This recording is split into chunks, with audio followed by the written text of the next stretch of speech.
Hello, and welcome to the Lord and the Rings. This is session 0, which I think I need to explain a little bit. Why have I called this session 0? Well, before I started the main series that I am teaching at my house on Sunday afternoons and uploading to this channel, I had the opportunity to have a little bit of a test run at this. I was offered the opportunity to speak at my church's Sunday school. And so I did. And I taught a lesson that connects well to the main message series of The Lord and the Rings. And so I used it as a little bit of an opportunity to test the waters, to see if there was any interest in a full message series like this. And it seemed like there was. And so I developed the full lesson series that I've been teaching. And when it came time for people to sign up for small groups, many of the people who had been there for that Sunday school lesson, for that test run, signed up for the full small group. And so I didn't want to just repeat the Sunday school lesson because that sounded kind of boring to the people who had already been there to hear it. And so I didn't include the topic that I discussed during that Sunday school lesson in the main series. But I've been thinking about that Sunday school lesson. And it's not necessary to have heard that to understand the main series. In fact, I don't know how successful I am, but I try to make each lesson be able to stand on its own. But I've been thinking about that Sunday school lesson that I taught. And I think that it still has some good insights and some interesting conversation to have, things that connect to the main series in interesting ways. And so I still wanted to record it. For the sake of completeness, I have decided to go ahead and post that Sunday school lesson. And that is what this is. Session 0 is that Sunday school lesson, is that test. And so whenever I was writing that first lesson, I was struggling a bit to come up with the perfect opening. How should I begin? And then it struck me, and it seems so simple in hindsight, but it struck me that I should begin with a book. And not just any book, a very particular book. And that book is Benjamin West and His Cat Grimalkin. Now, if you know me, or you've been paying attention to the subject of this lesson series, I'm guessing this is probably not one of the books you expected me to bring up. I'm going to get to the books that you would expect me to bring up. Trust me. But first, I wanted to talk about this book. And I'm guessing that most people are unfamiliar with this book. In fact, I've never met anybody outside of my elementary class who has read this book, because that's where I read it. I read it at school. It was required reading whenever I was in 3rd or 4th grade. I honestly can't remember. It's been a little while, but yeah, it was required reading, and I've never met anybody outside of my class who is really familiar with this book. In fact, whenever I went to go look it up, I had trouble finding it. That's probably because I couldn't quite remember the title, but for a little while I was worried that I had, hallucinated it or something. But no, it does exist. It's very lovely. Cover should be on your screen right now. But anyway, this book is about the real life American artist Benjamin West. And one of the key conflicts in the story comes from the fact that Benjamin West has creative desires. He wants to draw, he wants to paint, but he lives in a society that sees artistic expression as something sinful. He lives in a Quaker society, and the Quakers that he lives with view art as something prideful, as something that mocks God. Their attitude is, oh, you think that anything you make can even begin to compare to the brilliance of what God has made? How dare you? You think that your picture of a flower can even begin to compare to the flowers that God have made? How prideful and sinful of you. That's the attitude that the Quakers have in the book. And the book doesn't agree with the Quakers. It is a pro-artistic expression story. But I remember reading that and thinking, wow, these Quakers have some wacky ideas. And then I finished the book, and I forgot about it. It left my mind for years and years, until I sat down to write this message. And then the memory of that book came out. So why start here? Well, today I want to talk about artistic expression. And I want to provide a counterpoint to the viewpoint expressed by the Quakers in this book. Because I think that art, expression, storytelling, creativity, I think that they have a purpose. I think that they can draw us closer to God. And so I want to explore that a little bit today. Now, I love artistic expression, especially things that tell stories, books, movies, whatever. And in college, I took writing classes and film classes so that I could better understand how these things that I care about are made, how they are created. And I really enjoy diving into stories. I enjoy looking at themes and ideas. I enjoy examining how the writer or the artist or the filmmaker employ their craft to get across ideas. But before we do that, I want to take a step back and look at some fundamental questions regarding art. Sometimes I get so excited to leap into a story that I can overlook these fundamental questions. I get so excited about looking at advanced ideas that I forget to look at the fundamental questions. And so I want to look at some of those fundamental underlying questions today. And those questions are, why do we create art in the first place? Why do we, as humans, seem to have this creative drive? Look all throughout human history, and regardless of time or location, mankind seems to have a desire to create, to express themselves. Why should we study art? Why should we examine media? What utility can we derive from it? And so that's what I want to talk about today. And in order to do that, I want to talk about my favorite author, J.R.R Tolkien. And I know what you're thinking. I probably should have said my favorite non-biblical author. My bad. So I will amend it to say my favorite writer of fiction, J.R.R Tolkien. But J.R.R Tolkien was born in 1892. He served during World War I, and he was a professor and a philologist, which, if you don't know, a philologist is somebody who studies the history of language. And Tolkien worked on the Oxford English Dictionary. But today, what we most remember him for are his creative endeavors.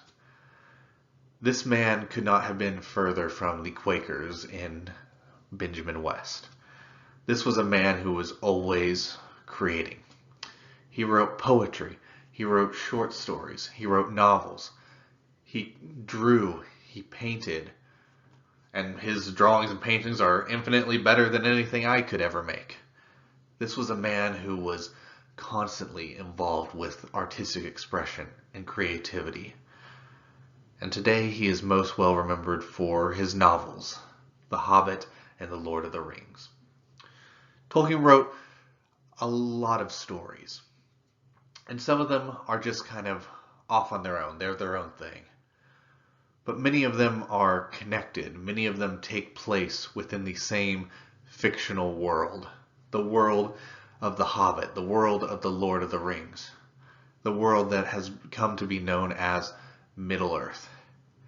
And it's those stories that personally I find the most interesting. And so I want to start with that first fundamental question. Why do humans create art? And there's something funny about artistic expression.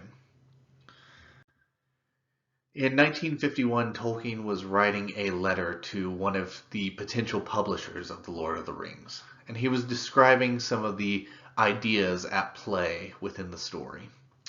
And at one point, Tolkien writes, "The story is concerned with mortality, especially as it affects art and the creative, or as I should say, sub-creative desire, which seems to have no biological function, and to be apart from the satisfactions of plain, ordinary biological life, with which, in our world, it is indeed usually at strife." So I want you to put a mental pin in that part in parentheses, the part that says sub-creative. I'm going to come back to that in a minute. But for now, I want to focus on the second part of that statement. So what Tolkien is pointing out in that section is that if you view us, if you view humans as purely biological creatures, then art doesn't make much sense. What do we need to survive? We need food, we need water, we need air, we need shelter. We don't need art. We don't need paintings or books in order to survive. Our existence would be very dull without those things, but we don't need them to survive. Our bodies would keep functioning without artistic things, without paintings, without drawings, without books, without movies. Our bodies could still function. And in fact, art kind of takes away from our ability to provide for our biological needs. Sitting down to draw or to write takes time. It takes effort. And the time and effort we spend on creative endeavors is time that we're not spending on taking care of our biological needs. Why make a painting whenever you could be out gathering or hunting food for your family or your tribe? In modern days, why would you sit down to write a book whenever you could be, I don't know, mowing lawns to earn money so that you can go to the grocery store and buy necessities? Creativity takes time and effort. And so if we are just physical beings, if we are just biological beings, then it doesn't really make sense why we would spend our energy on things that don't meet our biological needs, on things that are unnecessary. But Tolkien didn't believe that we were simply biological creatures. He believed that there is a spiritual component to our makeup. That's what we believe as Christians. And so Tolkien saw the Genesis story, and it made perfect sense to him why humans have this creative drive within them. And the things that Tolkien saw, the verses that led him to this conclusion, can be found in the first chapter of Genesis. In fact, it starts with the very first verse. In the beginning, God created the heavens and the earth. From this verse, we learn two things about God immediately. One, in the beginning, he was there. And two, God is a creator. He made the heavens and the earth. And then, whenever God makes mankind, so God created mankind in his own image. In the image of God, he created them. Male and female, he created them. Tolkien saw these two verses and just put them together. We are made in God's image. We are made to be like God. And God is a creator. Therefore, we are in some way meant to reflect a creative being. This is not deep or complicated theology. It's simple. But it had a profound effect on Tolkien and how he viewed creative endeavors. In the late 30s, Tolkien wrote an academic essay called On Fairy Stories. I really like that essay. I think it really goes into a lot of subjects that I find interesting. I think it describes why fairy stories, or as we might call it today, the fantasy genre, can be very useful and why it can be very profound and moving. And I think that it's a brilliant essay. But in the essay, Tolkien writes, "Fantasy remains a human right. We make in our measure and in our derivative mode because we are made, and not only made, but made in the image and likeness of a maker. We are made in the image of God, and God is a creator. So on some level, there is some part of us, that part of us that is made in the image of God, that wants to create, that wants to make things, because that's how our Father is. He is a creator. He is a maker. And some part of us wants to be like our Father. But we're not. We're made in God's image, but we're not on the same level as God. We are limited. We are flawed. We make in our own measure and in our derivative mode. And I want to focus in on that derivative mode. Earlier, I told you to put a pin in a specific word, and that word was subcreative. Language was incredibly important to Tolkien. It was his day job. He was a professor who was an expert on languages. He was a philologist. And so language was something that he cared very deeply about. In fact, I don't have time to even scratch the surface on just how important language was to him.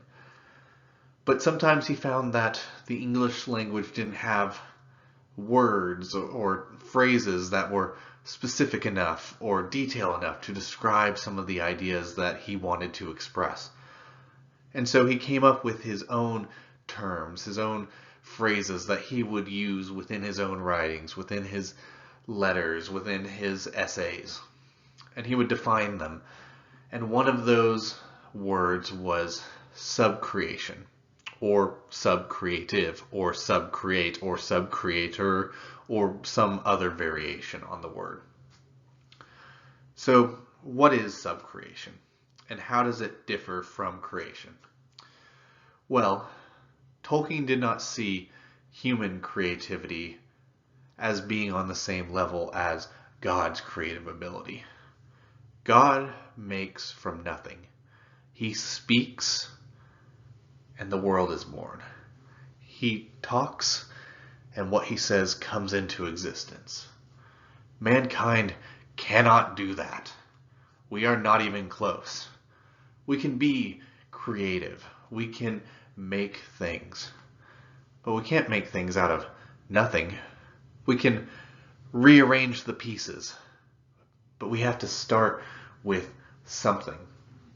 And so Tolkien put mankind's creativity on a lower level than God's. To Tolkien, God creates. He makes from nothing. Man subcreates because he is subordinate to God. His creation is subordinate to God. It is dependent on God's. That is what subcreation is. It is not creating from nothing. It is rearranging the pieces that God has already given us. And Tolkien writes that every subcreator wishes in some measure to be a real maker. Some part of us wants to be like God. We want to be creative, and we want our creativity to surpass our human limitations. We can't surpass our human limitations. But some part of us wants to, because we are made in the image of God, in the image of a creator. We want to create. To explore this idea, I want to talk about one of these stories that Tolkien wrote, one of the legends of Middle-earth. And I want to talk about this because I think that it really does a good job of expressing some of the ideas and the feelings that Tolkien had about this idea of the relationship to man's creative endeavors to God's creative ability. Now, I have to point out that this story is not an allegory. Tolkien would hate it if I presented this as an allegory. It's not a parable. It wasn't written just to give a moral message. No.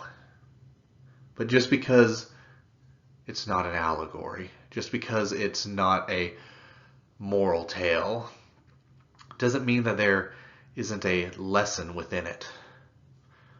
Many, many times, Tolkien's beliefs and his thoughts and what was on his mind make their way into his writings. And this is one of those times. And so, this story takes place at the very beginning of Middle-earth's history. In fact, it starts at the very creation of Middle-earth. Now, whenever Tolkien was writing about the origin of Middle-earth, he didn't want to just copy Genesis. He didn't see a point in doing that. To him, Genesis was already the perfect version of the story of Genesis. So he wrote his own differing version of how Middle-earth was created. And so there are some differences between the biblical story of creation and Tolkien's story of the creation of Middle-earth. But it starts out with God. And at first, God is all there is. But then he creates a bunch of spirits to live with him in heaven. And then Tolkien writes that one day God got the spirits together and he showed them a vision. And this vision showed them the world. It showed them its history. It showed them its people. And God said, I'm going to make this a reality. And so he does. And some of the spirits go down into the world to do God's will, to prepare a place for the people who are going to come into being.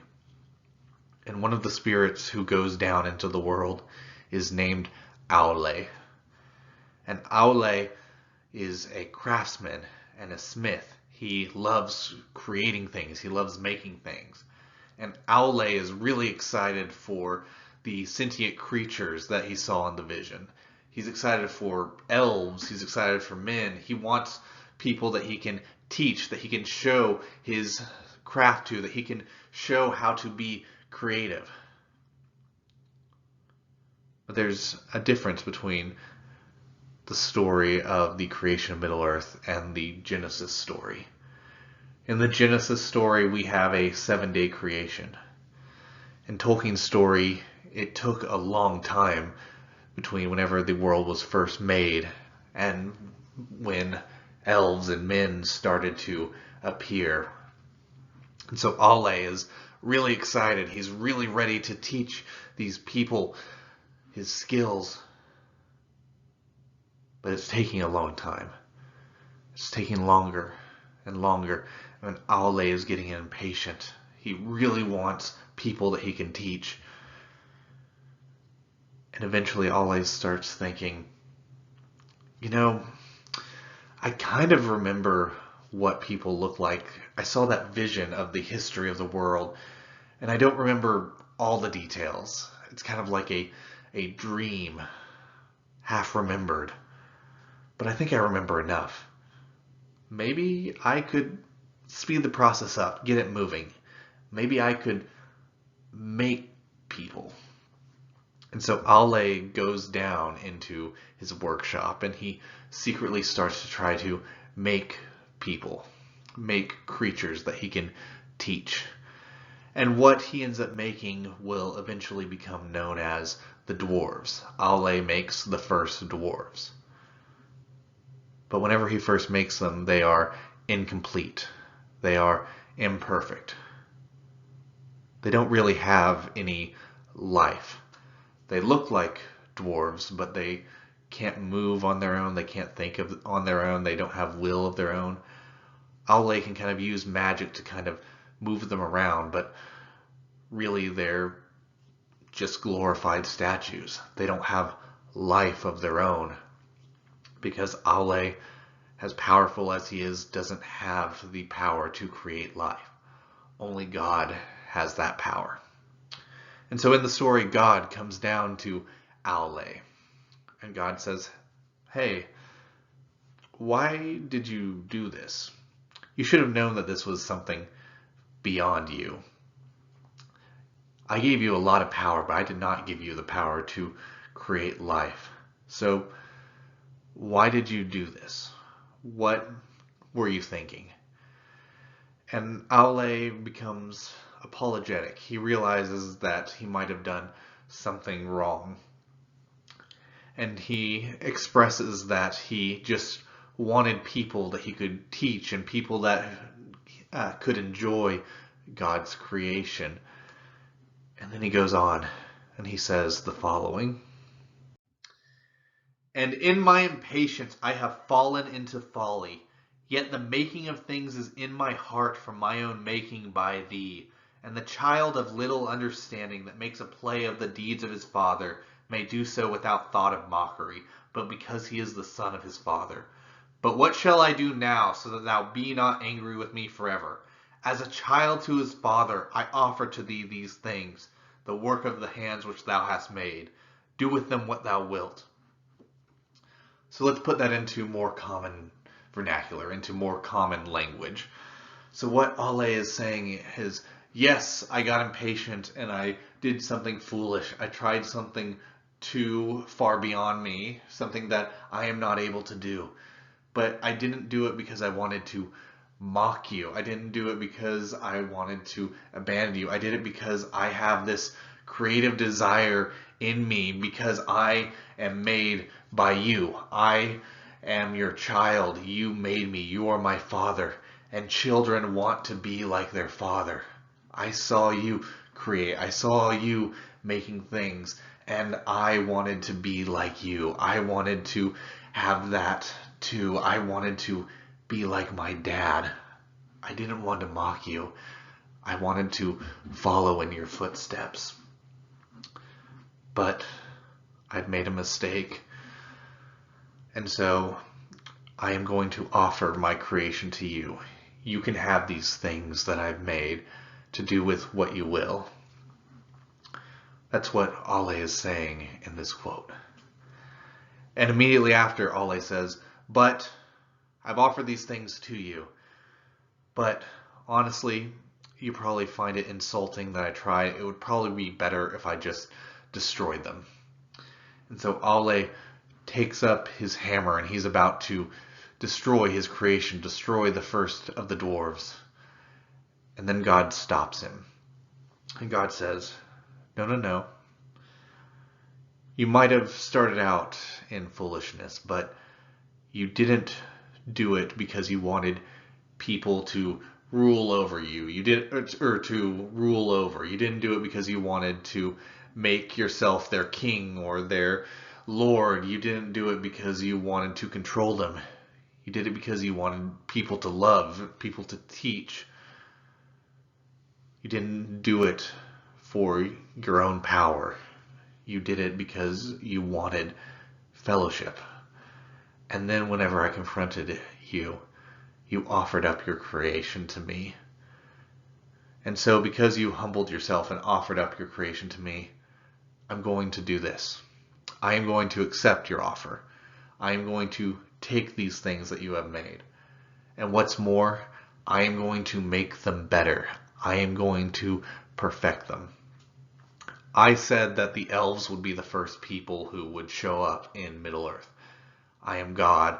I said it, so therefore that is what's going to happen. I don't break my word. But I'm going to put your creation to sleep. And one day, whenever the elves show up, after some time has passed, these guys are going to wake up. The dwarves are going to wake up after the elves. And when they wake up, they are no longer going to be these lifeless things that you have made. No, they are no longer going to be imperfect. I am going to make them perfect. They are going to awaken and be alive, truly alive, with their own thoughts, their own wills, their own desires. You couldn't do that on your own, but I can do that. And because you offer your creation to me, that's what I'm going to do. And so, again, this was not written to be a one-to-one allegory, but the way that Aule speaks to God about being a child who wants to imitate his father is very similar to how Tolkien talks about mankind. We are children. We are God's children. And some part of us, deep down, wants to be like our Father. And our Father is a maker. He is a creator. And so some part of us wants to imitate him because we want to be like our dad. And so Tolkien was very interested in mythology. He looked around the world and saw the stories that people told across time and across cultures. And he thought it made sense. He thought it made sense that people would want to tell stories, that they would want to create because they were made in the image of a creator, that they would want to tell these stories to try to figure out their place in the world, the purpose for their lives. He saw the mythologies of the world, and he saw that they were flawed. Yes, the stories that mankind tells are imperfect because we are imperfect. But even in those imperfect stories, Tolkien could see glimpses of God, glimpses of God's truth, glimpses of God's greatness. We have come from God, and inevitably the myths woven by us, though they contain error, will also reflect a splintered fragment of the true light, the eternal truth that is with God. That's how Tolkien saw the myths and the legends and the stories that mankind tells. And quite frankly, this strikes me very hard because I think that the stories that we tell can bring us closer to God. And I feel that way because it's happened in my life.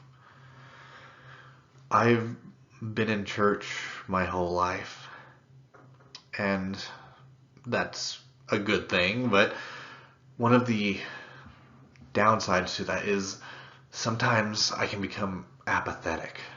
Like, I feel like I've heard all these stories before. I know all the sermons. I know all the lessons. In fact, sometimes I'll play this weird game with myself where whenever a preacher starts their lesson, I'll be trying to guess what they're going to say. I'll be trying to guess what Bible verses they are going to use in their sermon. And I'm not really doing it because I want to have a deeper understanding or I want to find connections in the Bible to increase my own knowledge of God's Word. I'm doing it more to feed my ego. That's not good. But sometimes what happens in my life is I'll encounter a new story. Book, TV show, movie, podcast, whatever, I'll encounter a new story. And I'll start diving into it. I'll start examining it, start looking at the themes, the crafts, etc. And I'll be looking at it and I'll be saying, okay, what is this story? What is this piece of art saying? And then I'll move from that to be like, okay, what do I believe about this subject? What do I believe? And then I'll move into, okay, I thought about what I believe, but what does the Bible actually say? And suddenly I've gone from being apathetic and said, I am now exploring the Bible from a new angle, from a new direction. And then suddenly it becomes alive for me again. It becomes fresh because I'm not just doing the same old thing. I'm approaching it and engaging with it in a way that I haven't before. And it started with a story that a human came up with. But yet, through a roundabout way, it's come back to the Bible. And sometimes, in fact, a lot of the times, the story that I start with, that new story, that book, that movie, whatever, it isn't 100% in line with biblical teachings. But yet, it still can be used to lead me back to the Bible, to start examining the Bible. And so even our imperfect stories, even our flawed, mistake-filled art can still lead us back to God's glory and His greatness. In the essay on fairy stories, Tolkien talks about what a good fairy story, what a good fantasy story can provide. It can provide recovery, escape, consolation, joy. And Tolkien points out, hey, these are all things that the Bible, that the gospel story can provide. And so, in a way, the gospel story is like a fairy tale. It meets the definition of a fairy tale that I've laid out in this essay. But he goes on to say, of course, I do not mean that the Gospels tell what is only a fairy story, but I do mean very strongly that they do tell a fairy story, the greatest. Man the storyteller would have to be redeemed in a manner consonant with his nature, by a moving story. But since the author of it is the supreme artist and the author of reality, this one was also made to be true on the primary plane. Tolkien is saying, hey, by the definition I've laid out, the Gospels are a fairy story. They provide the benefits of a fairy story. But they are not just a fairy story. They are not just a story that we tell to children. They are not just a fictional story. They are real. God wrote them. And when God writes, He makes history. They were true. The stories that humans tell are imperfect, flawed reflections. But the story that God tells is true. It entered into the real world. It is the ultimate fairy story, the true fairy story. And everything that mankind writes, every story we tell, is an imperfect reflection of that. And so, to wrap up and summarize, Tolkien saw humans as a species have a creative desire.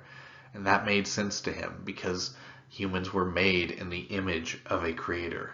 We want to be like our Father. And though our creation, our art is imperfect, it is flawed, it is marred by sin and our own human limitations, God can still use mankind's creation to show His true glory. He can still use it to bring people closer to Him. And I described how that has happened in my life, how stories have led me closer to the Bible, even whenever those stories are flawed or imperfect. Now, don't misunderstand me. Tolkien and I are not skipping through a field of daisies thinking that all art is equally good, equally valid. No, if you know me, I can complain about art and stories quite a bit, even ones that I genuinely love. And Tolkien also had a lot of thoughts on different works that he found lacking, that he found especially flawed, that he found especially unuseful.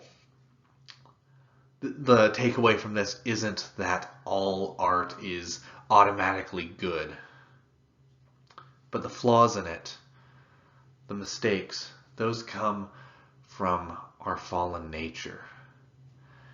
And in the main lesson series, particularly session 1 and 2, I talk about some of the misuses for creation, some of the misuses for what we as humans have made.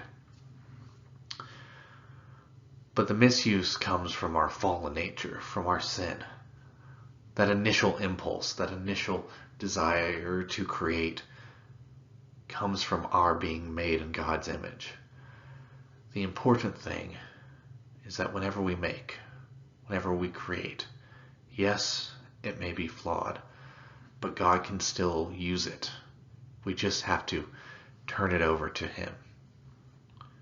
We have to offer up the work of our hands to Him.